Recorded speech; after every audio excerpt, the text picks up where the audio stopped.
oknum perizinan, oknum Satpol PP, oknum pejabatnya. Yaitu jadi asal ada duit gampang sekali ngubah jalur hijau jadi jalur kuning gitu. Calon-calon investor yang akan berinvestasi di daerah ini biasanya dia mensponsori para calon biasanya kan, kalau yang saya dengar gitu. Misalnya di kabupaten ini ada 2 kandidat gitu misalnya. Biasanya investor akan keduanya aja sponsori gitu, nanti kita nggak tahu yang mana akan menang ini kan. Mika di lapangan terutama di Buleleng itu saya lihat tokoh-tokohnya kok ini dia partai A tapi daftar ke partai B gitu. Ini partai B daftar ke partai C gitu. Ben ada partai A daftar ke partai ABC gitu. Nah, intinya saya sebutnya namanya Pak.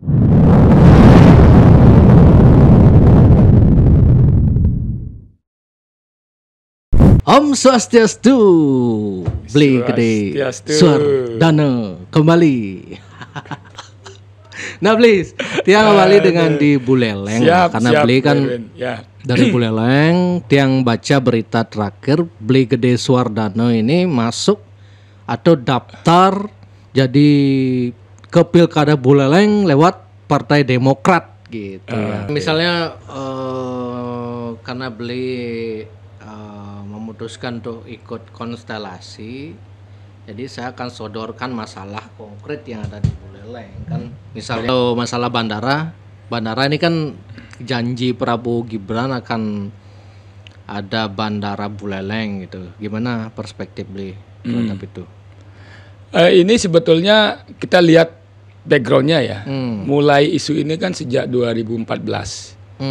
Pada waktu itu gubernurnya Pak Mangku Pastike, bupatinya Pak Agus Suratnyana. Isu ini berjalan terus, setiap musim politik jadi jualan ya, jadi isu menarik, isu seksi buat partai politik dalam pileg, dalam pemilihan kepala daerah gitu kan.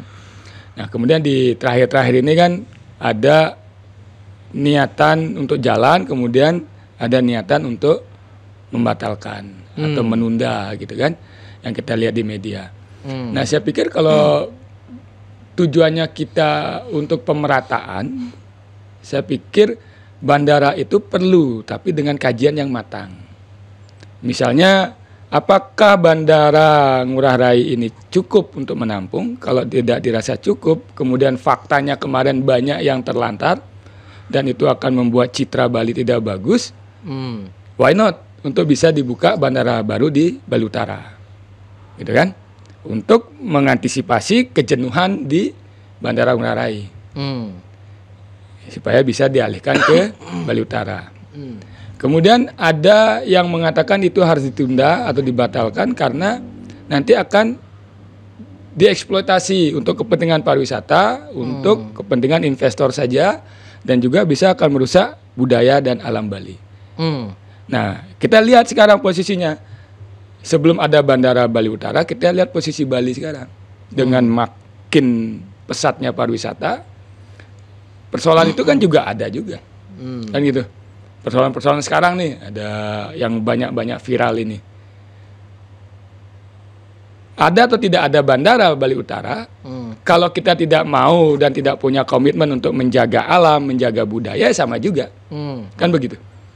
Nah, artinya posisi Bandara Bali Utara ini menurut saya bukan penyebab atau faktor penyebab rusaknya budaya, rusaknya alam Bali.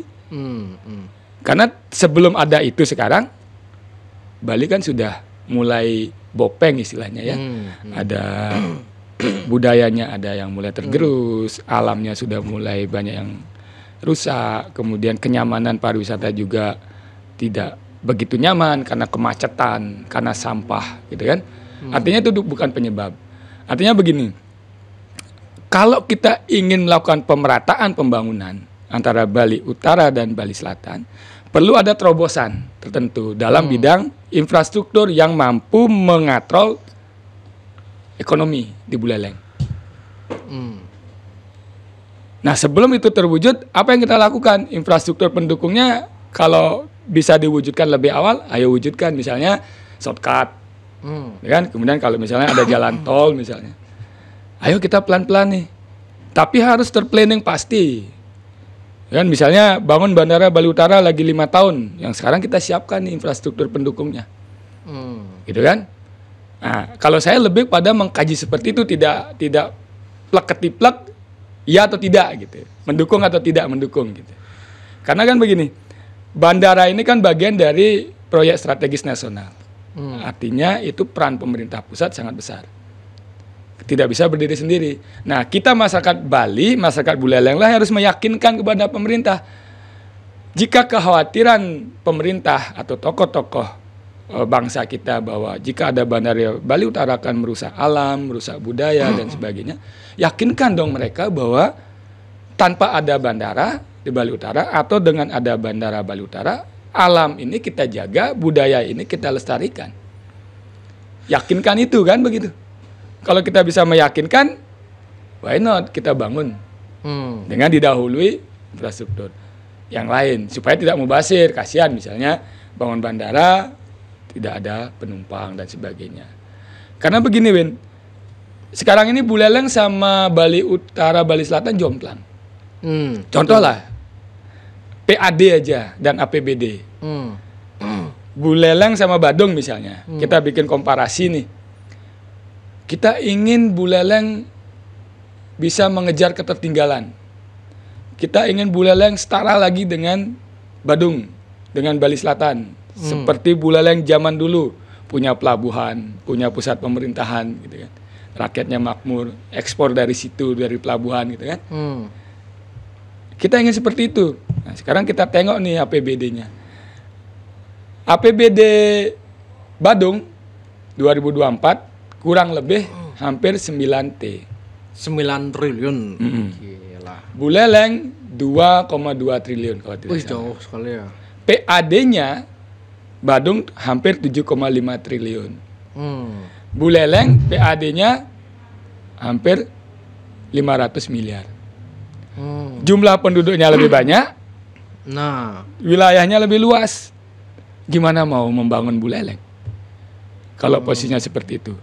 Caranya meningkatkan PAD gimana? Kalau tidak ada infrastruktur lain di bidang ekonomi yang mampu mengatrol roda ekonomi, kan nggak ada. Masa kita harus naikin pajak terus, distribusi naikin, karcis dipeken peneang gitu. Untuk meningkatkan PAD akhirnya cekik masyarakat, pedagang. Terus pajak-pajak yang lain persentasenya dinaikkan, gitu kan? Kan nggak boleh begitu.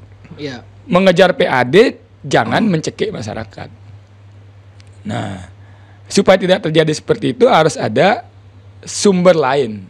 Misalnya Bandara Bali Utara ini misalnya dinilai mampu meningkatkan PAD karena dengan adanya Bandara Bali Utara ada sektor ekonomi di situ kan, penopangnya ada hotel, ada objek wisata lain, UMKM tumbuh, investor lain akan datang, pendapatan PAD dari hotel-hotel yang di Lovina misalnya naik lagi pendapatannya, otomatis PAD-nya naik lagi gitu kan. Kalau itu kita mampu meyakinkan pemerintah pusat, saya setuju sekali. Bandara Bali Utara dibangun. Nah, tapi harus melalui proses seperti itu. Komitmen. Sekarang kan komitmen untuk menjaga itu yang belum ada. Saya dengar banyak juga tokoh-tokoh yang karena mendengar ada rencana Bandara Bali Utara, ada yang membeli tanah di sana gitu. Banyak yang punya tanah tokoh itu. Benar itu ya? Nah, kalau itu saya enggak tahu tuh. Beli punya tanah nggak di sana? Saya punya tanah 2 hari di rumah saja.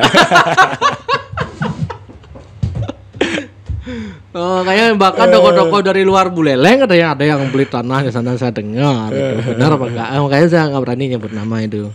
Kian Kaden benar gitu kan. Yang terutama yang getol-getol, Bandara Bali Utara gitu. Ya gitu. Biar tanah saya mantap jauh. Lagi kan anu bocil Win, mana punya tanah gitu kan.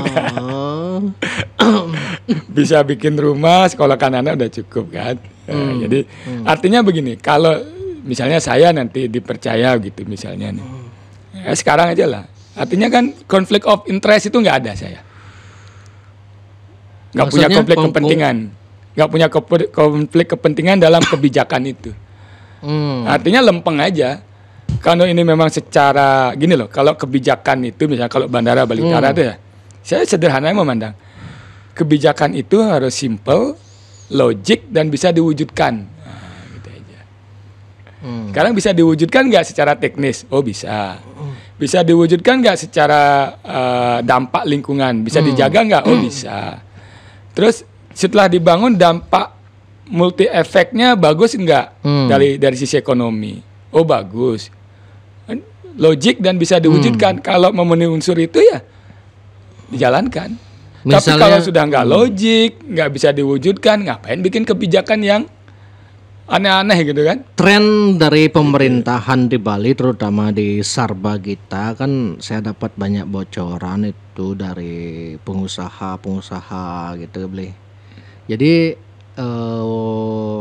alih fungsi lahan ini katanya disebabkan oleh oknum-oknum, mulai dari perizinan, ya konspirasi antar oknum lah, oknum perizinan, oknum Satpol PP, oknum pejabatnya, yaitu jadi asal ada duit gampang sekali ngubah jalur hijau jadi jalur kuning gitu. Jadi misalnya kalau beli nanti jadi bupati atau wakil bupati, gimana cara beli menyikapi itu gitu. Apalagi di bulannya akan ada rencana pembangunan besar kan, di sana pasti berurusan dengan yang begitu-begitu kan. Oh ini jalur hijau gimana nih caranya.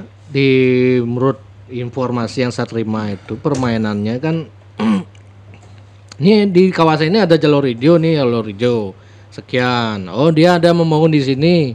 Oh potong mone ini kan jalur hijauin set. Nah ini silakan kau membangun gitu.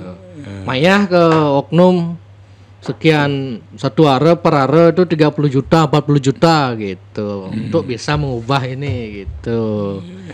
Itu kondisi lapangan gitu. Nanti kalau beli gimana nanti? Kalau saya pribadi nih ya, saya punya pengalaman sebagai jurnalis lama, sebagai di KPU juga, akademisi juga gitu kan. Artinya yang penting kita itu terbebas dari konflik of interest, konflik kepentingan. Misalnya kita punya lahan di situ atau kita punya kerjasama dengan pihak lain di situ. Kalau kita sudah punya konflik of interest, ya terkadang yang terjadi dalam prakteknya di lapangan, dalam membuat perda dan sebagainya, terjadi hal-hal yang dikhawatirkan seperti tadi. Gitu. Oh yang masalah tadi kan nggak ada konflik of interest beliau. Ini ada usulan tuh, ada rencana pembangunan, tapi kawasannya kawasan hijau ini Pak Bupati. Gimana nih caranya nih? Tapi dia siap untuk keluar dana gitu. Oh ya udah, mintain aja dia sekian ratus juta atau sekian miliar, kita atur nanti gitu kan? Ya kita ini lihat saja aturan mainnya di situ. Kalau memang itu sudah zona hijau, jalur hijau, ya dipertahankan gitu. Kalau memang itu sebagai penopang ekosistem ekologi di situ. Kalau itu rusak ya lingkungan yang lain jadi rusak kan. Kalau itu sangat urgent dan memang harus dipertahankan dan itu menopang ekologi, ya harus diselamatkan terus. Siap. Gitu. Nah biasanya ya terjadi seperti itu ya tadi.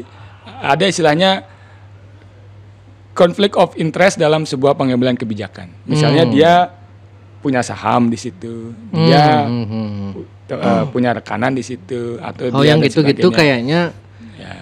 Pas dia pencalonan ini calon-calon investor yang akan berinvestasi di daerah ini biasanya dia mensponsori para calon biasanya kan, kalau yang saya dengar gitu. Misalnya di kabupaten ini ada 2 kandidat gitu misalnya.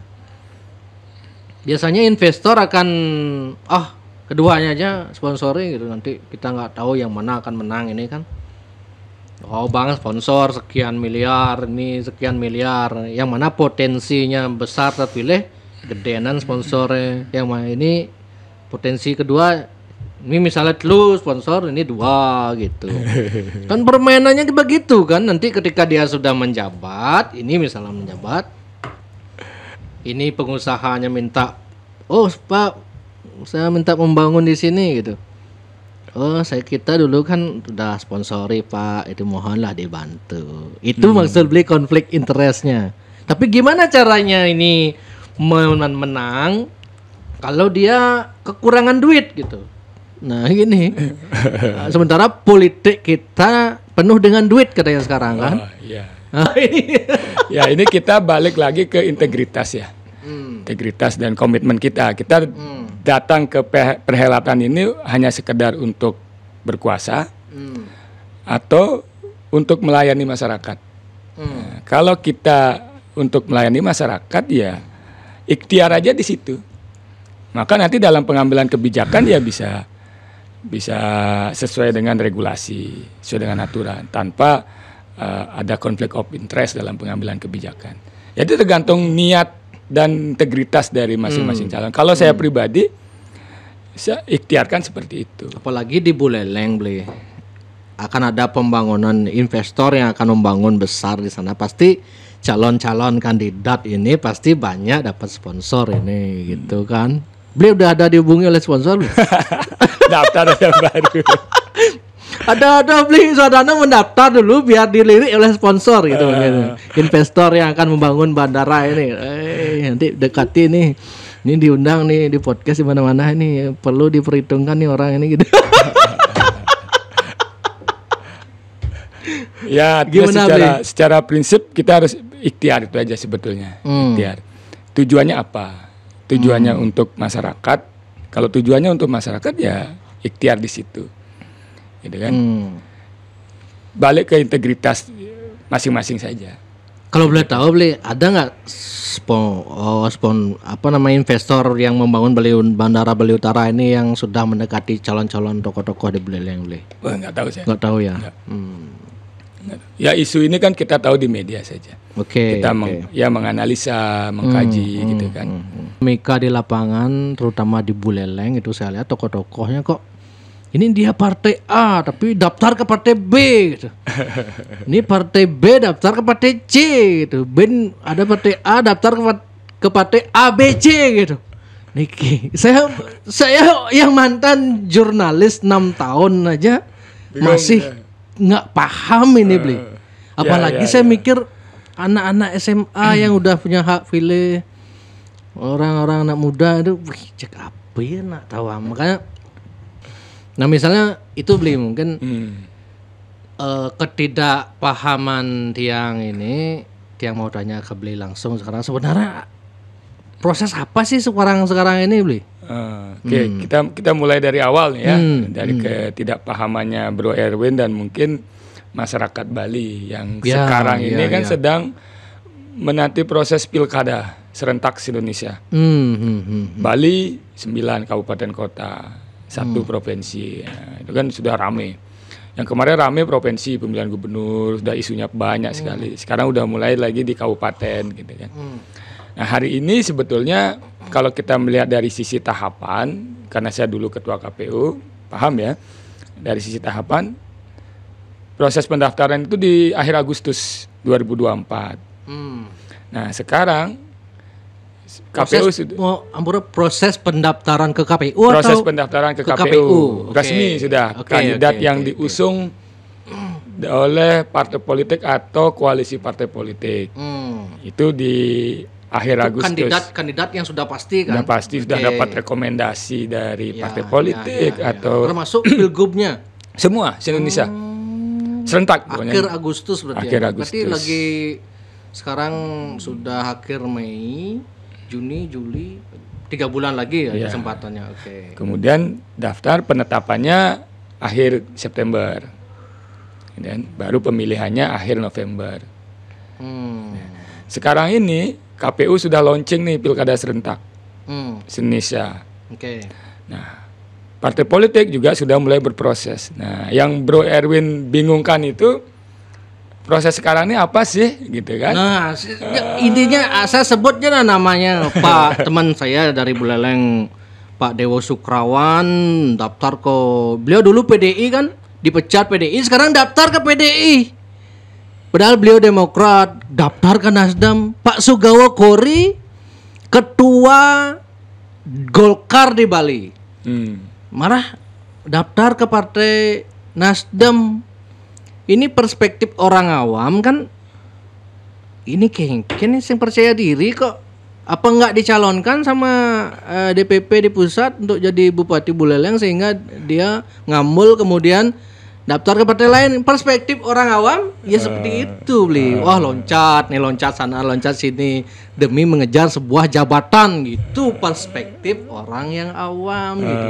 Nah, yang sebenarnya gimana, Bli?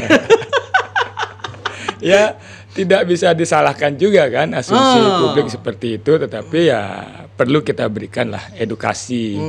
Nah, sekarang ini sebetulnya prosesnya namanya mungkin tahap pacaran atau penjajakan gitu kan. PDKT atau gitu. persiapan Tahap PDKT. Ya, memanaskan mesin. Nah, kalau di politik bahasanya memanaskan mesin partai politik gitu kan. Kalau proses pacaran juga ini bisa sampai 3 bulan ini proses pacaran PDKT ini jalan terus nih. Nah, kenapa begitu? Karena aturannya partai politik yang bisa mengusung adalah yang punya 20% kursi di DPR. Atau koalisi partai politik yang minimal 20% juga. Golkar bukannya udah punya? Nah, di Buleleng dari 45 DPR, Golkar kalau nggak salah 11 kursi. Artinya syarat minimal 9 kursi. Bisa sendiri sebetulnya. Bisa sendiri ya? Nah, itu udah makanya kan. Bisa ngapain sendiri. harus ke koalisi lagi gitu. Nah, PDI juga 18. Bisa sendiri. Sedangkan yang lain kalau di Buleleng, Nasdem dapat 6 kursi, dia harus koalisi. Gerindra dapat 4 kursi, harus koalisi. Hanura 3 kursi, harus koalisi. Nah, jadi partai politik ini ada yang dia masih di internalnya saja berproses, ada yang dia memanfaatkan momentum partai politik yang melalui proses. Ada 2 nih jalurnya nih, Win. Partai politik ada yang membuka pendaftaran, ada yang melakukan survei internal. Oke. Misalnya nih yang buka pendaftaran kita lihat kemarin kan ada PDIP, kemudian Nasdem, Buleleng, kemudian Demokrat. Kalau Partai Golkar kalau tidak salah dia tidak membuka pendaftaran tapi survei internal. Yang disurvei pun bukan kadernya saja tapi tokoh-tokoh politik lain juga yang dipandang punya kapasitas, popularitas, elektabilitas gitu. Nah, yang membuka pendaftaran ini memang undang-undang juga mengharapkan partai politik dalam proses pemilihan kepala daerah, pemimpin kepala daerah harus melalui proses itu. Nah, akhirnya partai politik buka pendaftaran, termin waktu sekian, mulai dari pengambilan formulir sampai pengambilan formulir sampai pengembalian formulir gitu kan. Rentang waktunya beda-beda, tergantung partai politik beda-beda nih. Ada yang duluan, ada yang belakangan gitu kan. Ada ngambil formulir dulu gitu kan. Di daerah lain juga begitu.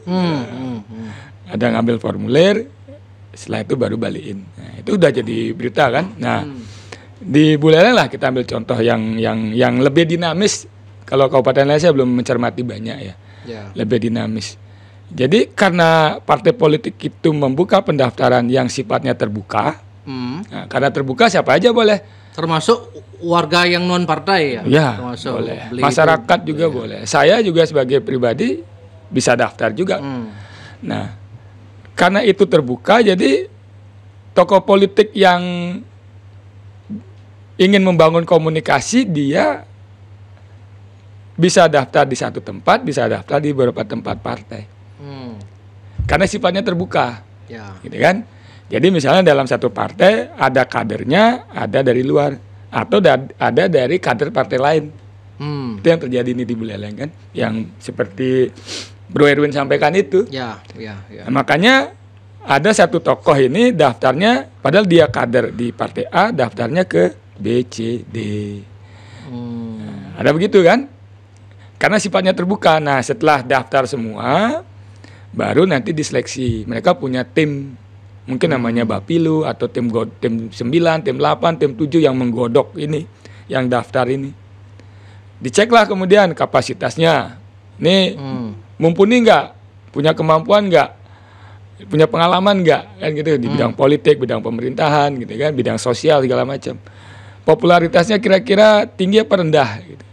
Kemudian elektabilitasnya, kalau sekarang elektabilitas paling mudah diukur punya suara nggak waktu pemilu kemarin, gitu kan? Itu paling gampang ukurnya sekarang. Oke. Gitu. Nah baru digodok. Nah setelah itu partai politik ini bisa memutuskan. Nah tambah satu lagi, partai politik masing-masing dia melakukan penjaringan di internal. Nah, penjaringan di internal bisa satu yang diusulkan, bisa 2 orang yang diusulkan, bisa 3 orang, kayak Pilgub nih kan. Misalnya banyak yang diusulkan nih. Misalnya Pak Koster nih diusulkan oleh DPC-nya di Klungkung, DPC-nya di Buleleng, di Badung, paketnya dengan siapa gitu kan. Itu aspirasi dari partai internal kan. Di semua partai begitu. Kalau dia dirasa punya kader dan proses meritokrasinya jalan, proses pengkaderannya jalan gitu kan. Atau dipandang ya sebagai partai ini partai yang demokratis, jadi penjaringannya dari internal dulu. Nah setelah itu penjaringan ada, misalnya ada 5 orang nih internal, kemudian dibuka pendaftaran, yang 5 orang ini daftar, yang dari luar daftar juga ke partai itu. Setelah daftar semua baru digodok nanti baru ya siapa yang akan direkomendasi. Nah setelah itu selesai, bisa jadi yang daftar itu yang nanti direkomendasikan, bisa jadi dia meminang calon yang lain yang dipandang berarti punya potensi. Gitu. Anggaplah ini dia daftar, ini ada 3 orang lah yang daftar ke partai ini, 3 orang partai ini. Jadi partai ini berhak, boleh aja dia mencari yang direkomendasikan ke sini. Misalnya nih yang 3 orang ini setelah proses dinamika politik nih, lihat peta persaingan, pesaing gimana gitu kan, geografinya gimana. Jadi tidak harus yang daftar ke partai ini direkomendasikan oleh partai tidak ini. Pasti. Tidak harus. Bisa jadi yang lain. Nah, bisa apa jadi. Gunanya kalau begitu? Apa gunanya misalnya Pak Dewo Sukrawan atau tokoh lain atau siapalah gitu, misalnya daftar ke banyak partai seperti ini, toh juga nanti akan mereka juga bisa mencalonkan yang kalau kita nak daftar pun kita bisa dicalonkan gitu loh oleh ini. Artinya begini, kalau kita daftar artinya kita kan menjadi calon kandidat di situ. Artinya kita diperhitungkan, dikaji segala macam kan. Kalau dirasa cocok dengan visi partai, cocok dengan hitung-hitungan politiknya, dan dinamika yang terakhir gitu kan, bisa jadi itu dipinang. Walaupun bukan kader sendiri, bisa jadi. Gitu kan? Tujuannya apa itu? Tujuannya ya. Ntar dulu, biar logika biar berjalan pelan-pelan. Jelas lah. Misalnya ini kan dia ada 3 partai nih. Tujuan kan seolah-olah tidak memiliki pendirian kan, main 3 kaki atau main 2 kaki gitu kan. Jadi ini gimana ketua partai yang di sini ini, ketua partai A, B, C ini? Oh ini dia juga main daftar ke sini, juga daftar ke sini gitu. Kan dianggap tokoh ini ini cuman ngalih gini kan, kesempatan gini kan, nggak gitu yuk. Gimana itu tujuannya? Tujuannya bisa jadi satu, membangun komunikasi politik. Membangun komunikasi. Ya, membangun komunikasi politik sehingga si calon ini punya banyak peluang dia. Bisa nanti diusulkan oleh partai ini, bisa jadi oleh partai yang lain. Tapi dia untuk bisa diusulkan kan harus datang dulu kulo nuwun kan. Saya daftar nih gitu kan, karena partai Anda membuka ruang kepada publik, maka saya memanfaatkan momentum itu. Menghargai niat baik dari partai politik yang membuka ruang itu. Kalau daftar seperti itu ada biayanya nggak? Nggak ada. Nggak ada biaya. Oh, saya kira daftar pengidang emang sumbangan lah gitu ke partai A, sumbang segini, TB sumbang segini, TB kayaknya Liono nyumbang tuh bang rekomendasi nggak gitu ya? Nah ini baru proses pacaran ini. Oh gitu. Proses pacaran. Berarti nggak ada duit-duitan beli kalau daftar gitu? Nggak ada. Oh boleh daftar sini. Saya aja daftar. Syaratnya sekian juta atau sekian puluh juta gitu nggak gitu? Nah, saya aja daftar ke Demokrat nggak ada biaya. Nggak ada biaya. Oh. Itu kan lebih pada komunikasi politik kita. Syaratnya apa aja beli kalau daftar ke partai gitu? Ya CV, ya, terus? riwayat hidup. Terus? Kemudian itu aja. Itu aja? Ya. Surat pernyataan. Surat pernyataan. Gampang sekali ya gitu. Ya karena masih prosesnya PDKT. Oh gitu. Iya, proses PDKT kan. Tentunya sebelum daftar harus komunikasi dulu. Tapi di situ kan pasti ada komunikasi politik ya. Visinya apa gitu kan, punya chemistry enggak, punya kedekatan emosional enggak, hubungannya baik enggak kan gitu. Relasinya bagus enggak. Tapi kalau di Buleleng misalnya orang sudah pada dewasa semua, udah dinamisnya itu cair tapi hangat gitu, tapi cair gitu kan. Jadi daftar ke beberapa partai politik pun biasa gitu. Biasa kan. Ini kok lucu saya dengar kalau gini ya. Ini seperti tokoh-tokoh partai itu kan tidak punya pendirian kan. Karena begini Win, makanya tadi di itu kan aturan ada boleh partai politik, boleh koalisi partai politik. Nah, kalau misalnya satu partai nih kursinya tidak cukup banyak, suaranya waktu pemilu tidak cukup banyak, dia kan perlu membangun koalisi dengan yang lain. Ya koalisi. Ya. Untuk bisa membangun koalisi itu harus ada komunikasi. Untuk komunikasi bisa jalan, si calon ini, misalnya si ketua partai ini, dia akan menjalin komunikasi dengan partai politik yang dirasa nanti punya kemungkinan atau probabilitas untuk bisa berkoalisi. Gitu. Maka dia daftar ke situ. Gitu. Ada juga calon yang daftar ke semua, supaya dia juga menjadi kajian di partai tersebut. Gitu. Nah, bisa begitu.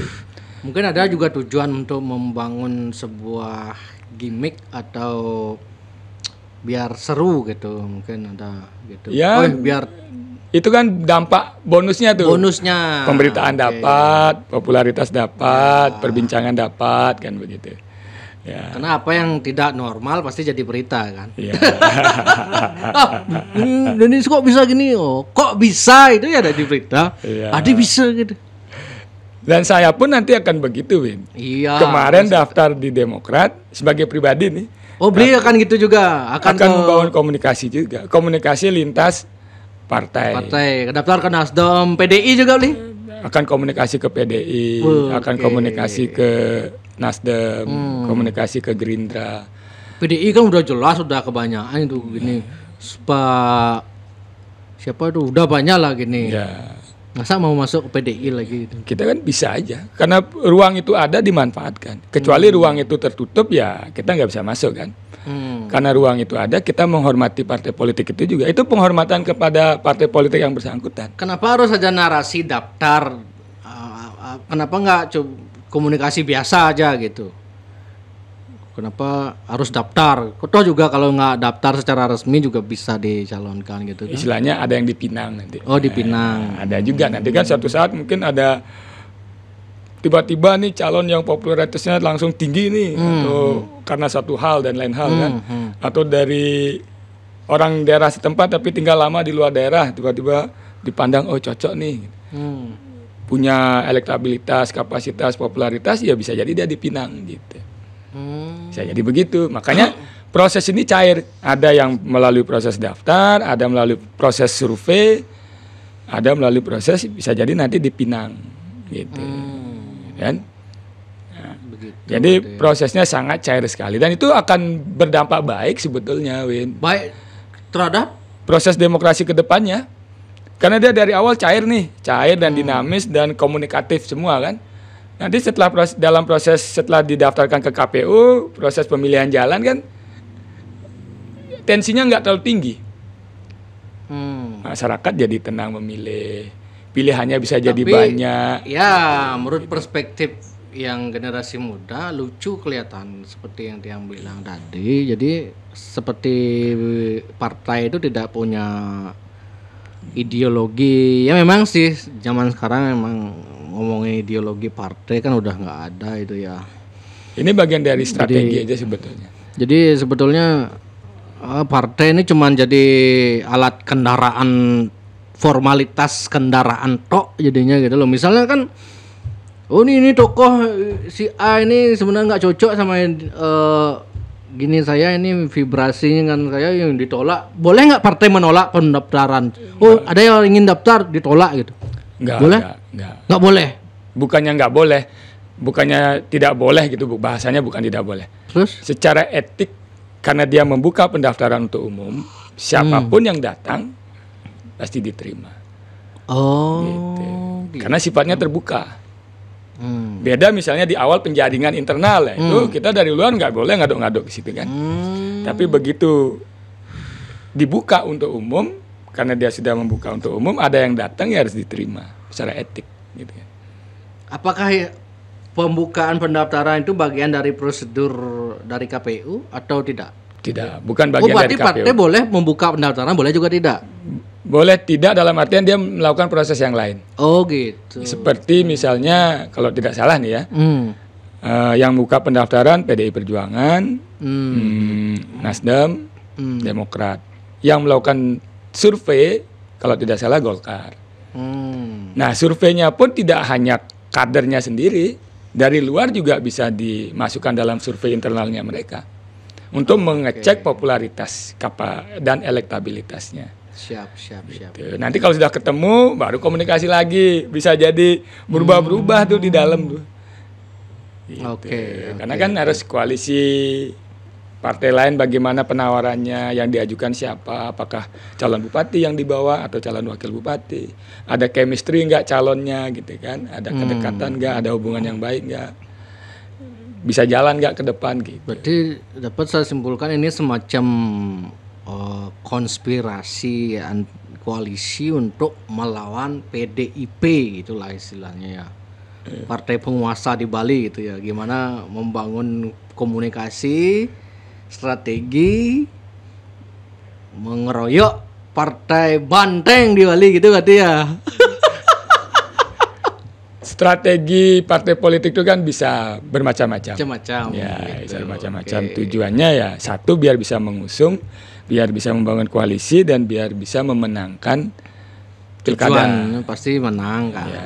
Dan tujuan akhirnya ya membangun daerah kan begitu. Ya. Strateginya kan boleh aja ya.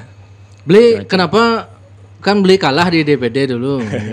Dapat suara 50.000 beli ya? 50.000. 50.000. Oh, kenapa beli berniat maju juga di pilkada ini gitu? Apa yang membuat beli maju? Dorongan dari teman-teman politisi atau mungkin apa gitu beli?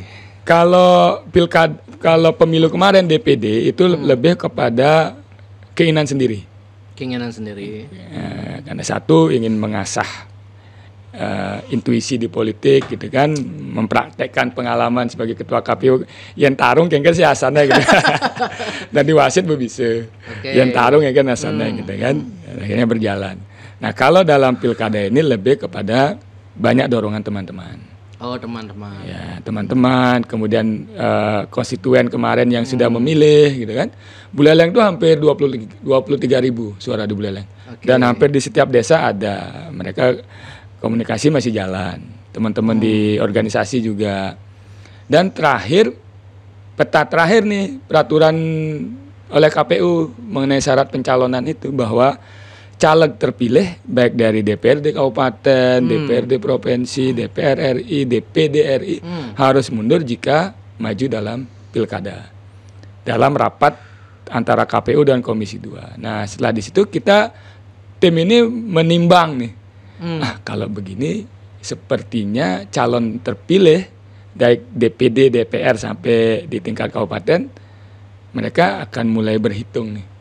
Artinya calon ini akan semakin sedikit. Nah, kalau calonnya semakin sedikit kan pilihan buat masyarakat nggak ada. Ya. Nah, akhirnya oke, kita masuk nih daftar gitu.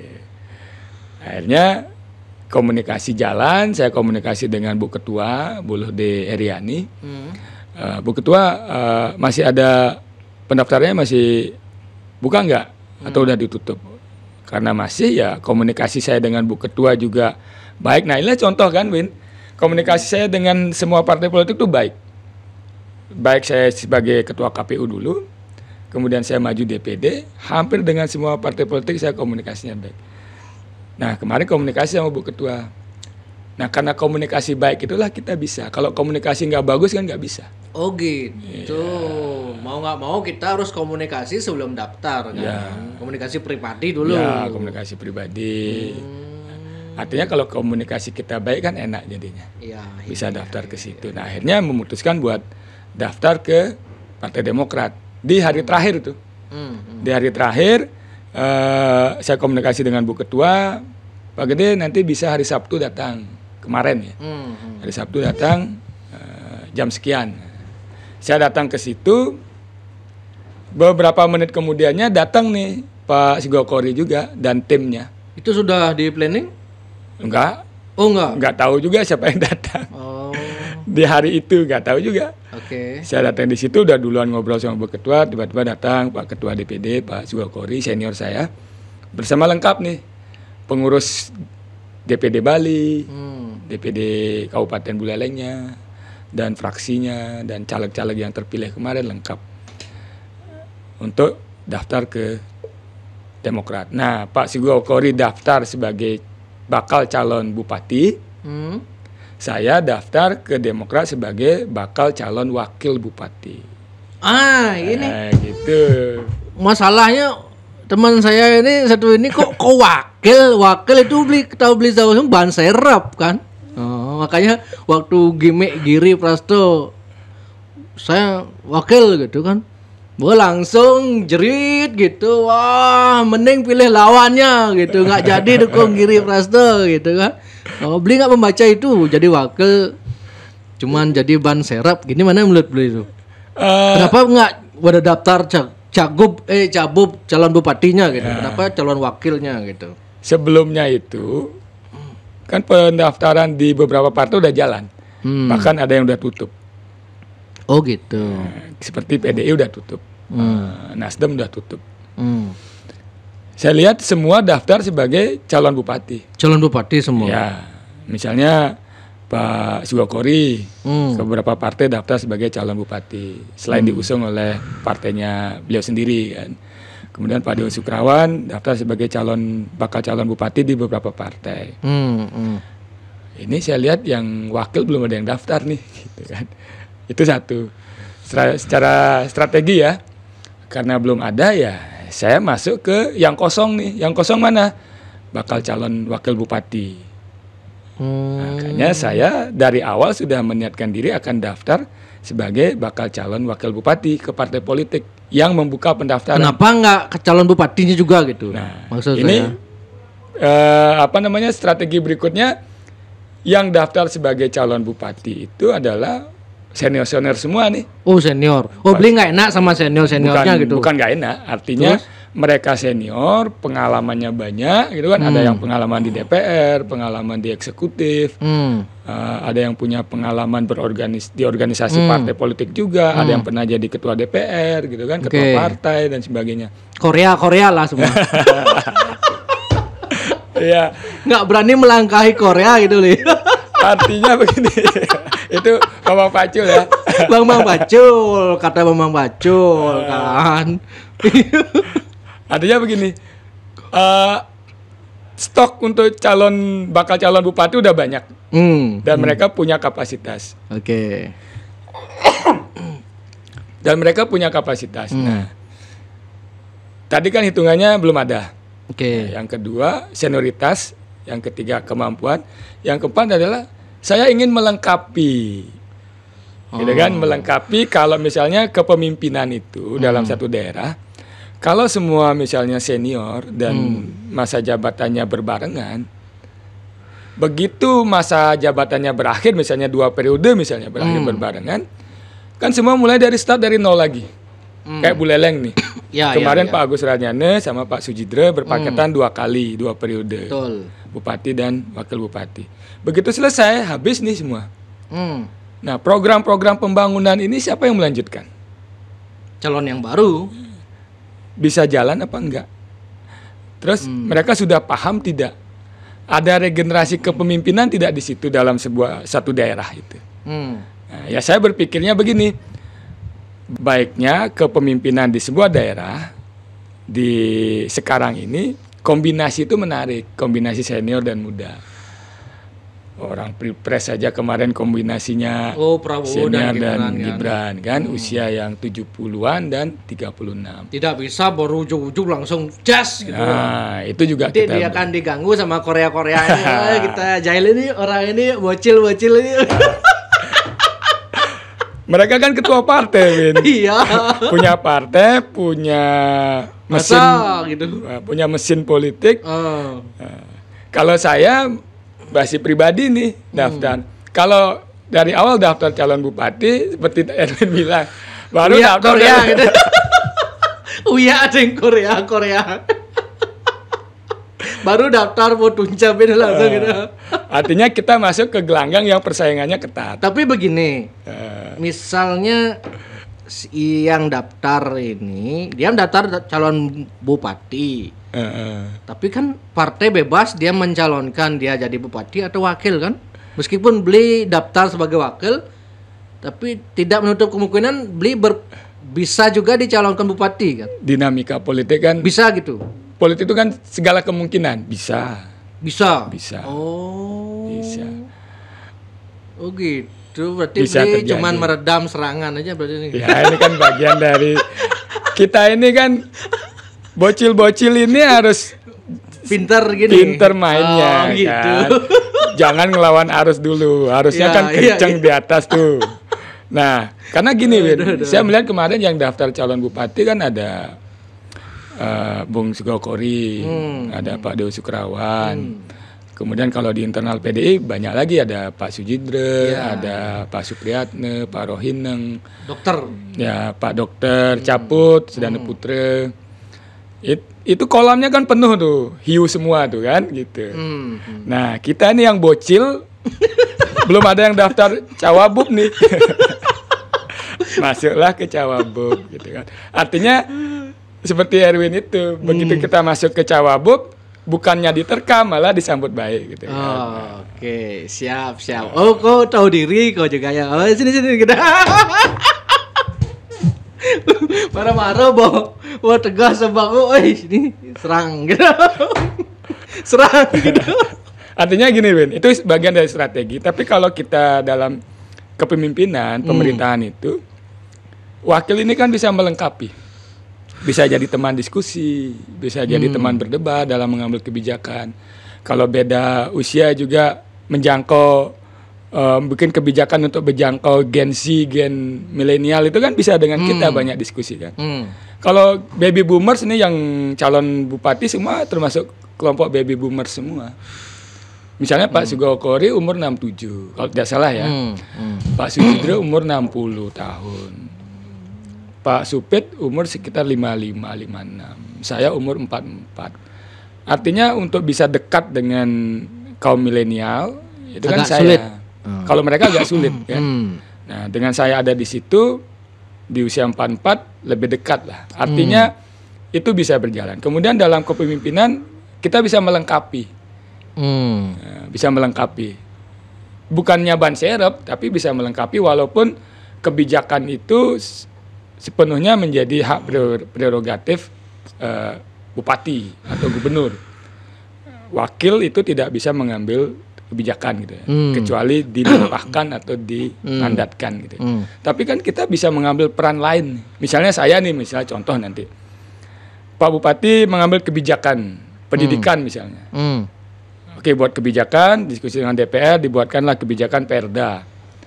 Nah, untuk bisa mengeksekusi di lapangan, karena Pak Bupati sudah membuat kebijakan, yang bisa mengontrol, kemudian bisa melakukan komunikasi dengan stakeholder di bagian bawah kan, kalau kita muda kan lincah. Bisa gerak tiap hari, melakukan monitoring, melakukan komunikasi di mana hambatannya, gitu kan? Kita bisa nih yang muda nih. Nah, bupatinya bisa fokus ke kebijakan yang lain, persoalan-persoalan yang lain. Nah, bayangan saya seperti itu, makanya dan kebetulan yang paling mudah daftar itu di antara semua itu saya. Oh, yang lainnya sudah tua-tua ya. Ya, sudah senior lah semua. Siap. Kita menghormati beliau, menghormati mereka, kita hadir di situ untuk melengkapi. Nah, ini ramai masalah di Buleleng yang baru-baru ini kan, yang tamu saya ke sini ini masalah di Batu Ampar yang dari zaman bahula itu nggak selesai-selesai sampai sekarang. Itu gimana menurut beliau? Kasusnya lagi sih begitu tahu. Oh gitu, nggak Mungkin tahu. yang lain ya. Oke, siap. Kalau sing mungkin yang lain, persoalan yang lain seperti itu. Siap Bli. Gitu. Oke Bli. Nanti Siap. gimana pun nanti kalau Bli sudah pasti lagi jadi kandidat, nanti saya undang lagi.